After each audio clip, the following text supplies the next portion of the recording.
Hi Tappers! Today's topic is probably one of the hottest topics for issues that we face. It's one where people are rarely going to agree. We are going to talk about tapping on money issues.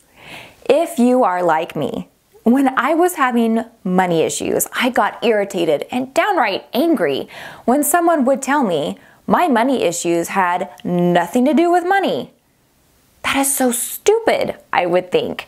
I don't have money and I need it. How is this not a money issue? And I still don't completely agree with that statement because money is a factor. So it is part of the issue, just not the part most people think it is. You see, Tappers, money is an outcome. It isn't a driving force. Let's go way back to why money ever became a thing to clarify what I mean. Before money existed, everything was gained by trade. You created a commodity and traded yours for the commodities that others had created. Well, this was great, but it posed a couple problems, like for Bob the pumpkin guy, because his commodity was good for only a short period of time. But he needed other commodities throughout the whole year, not just when he had pumpkins.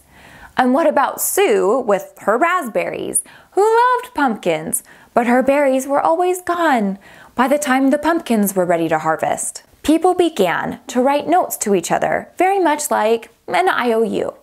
Sue would give Bob berries in the summer, and Bob agreed to owe Sue pumpkins when they were ready. So once the pumpkins were ready, Sue would come with their written agreement in hand, give it to Bob, and Bob would fulfill his debt, and they would be officially traded then, even though their items were ready months apart. This system over time became what we now have as money. Sue grows raspberries and she sells them. She receives a representation of the worth of her berries that is universal, aka money. She can now use it to trade for things that perhaps the people who have that commodity that she's after wouldn't want berries for. Or maybe Sue saves her representation of her berries for a few years and purchases some equipment or transportation, something that she never could have done with actual berries. So you see, money isn't about money. It's a representation of something. It's a placeholder, an outcome. Money isn't a verb. It doesn't do anything. No one says, I'm gonna go money some milk. You buy milk. But how? With money. Or you trade for it. And the most common acceptable trade is money. But what you are really trading is your work or whatever you did to receive that money.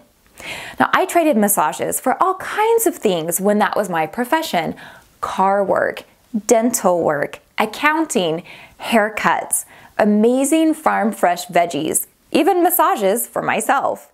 It felt very affirming that I would be okay because I had something others wanted, even if at that time in my life, I still didn't have a lot of money. So then, money issues usually stem from a few places, and what is coming up tends to be a version of one of these three things. Prove my value or worth is equal to or greater than that thing which I want. I'm helpless to have my own solution, so I need something outside of me to provide it. Or it serves as a barrier to prove I can't have something that I say I want. I can feel the arguments, Tappers, and I don't doubt that you can come up with some compelling responses to what I've just stated. This is my own experience with myself, with the people in my life, and my clients. That's obviously not the whole world. But hear me out anyway, if you can. What I have to offer has been pretty successful. Remember, the subby is powerful, and it is looking for ways to keep you safe, which unfortunately a lot of times means stuck in familiar routines, even if that routine is terrible for your well-being. People tend to have very strong feelings surrounding money, and we deal with it multiple times a day. Therefore, It is a prime target for the subby to utilize as a source of keeping stress levels high or as a boundary to corral you so you don't stray too far and begin to challenge your survival with silly things like growth and change. Some real-life examples to show how this leads back to those three things are someone at a minimum wage part-time job with credit card debt wanting to be a singer, someone wanting to be a millionaire by age 30, and someone who supports their family but wants to go back to school. All three of these people fully believed that money was their barrier. Now, I'm going to cut to the end result so this isn't a super long video. The singer discovered a deep family belief about success and not wanting to go against the family belief and be shunned that success just couldn't happen. This singer was sacrificing their ability in order to be accepted by the family and living with the status quo. This person had every ability to get a better job, spend money on lessons, and working towards their goal, but the fear of being left all alone once they started going for their dream was too much. So they hid unconsciously behind the woe of not enough money to prove that they can't have what they want. The 30-year-old millionaire talked nonstop about how they would stick their money in people's faces. It was a status symbol. Now, this person wasn't bullied and they had a good family, but the importance of money was stressed over the quality time that they had wanted in their childhood, and they had been deeply hurt by not having it growing up. So now they were bent to prove their worth and value by having the most money. And then once they had the attention and the praise that they were starving for, because now they had that commodity that was most precious, their plan was to pay back that harshness in kind. Now, the student was a highly intelligent person who wasn't rich but wasn't poor, and they wanted to return back to school to expand on a passion that was very viable and secure as a job. But this person felt like they needed an excuse other than their own happiness to do this.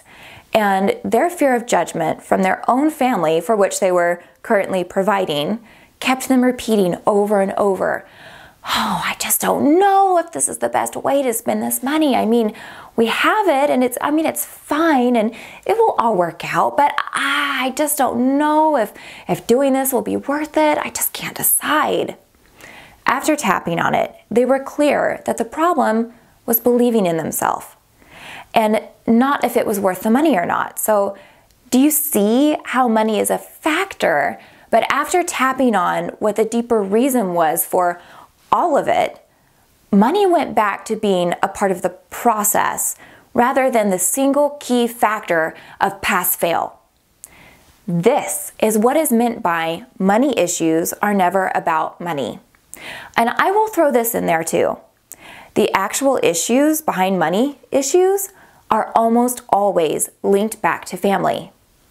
So tappers, if you find yourself in a money issue that is vexing you, perhaps take a step back, get curious, and graph it out on paper or do some pendulum tapping rounds to see what you can shake loose that's actually hiding behind it. I hope this helps you, and I'll see you soon.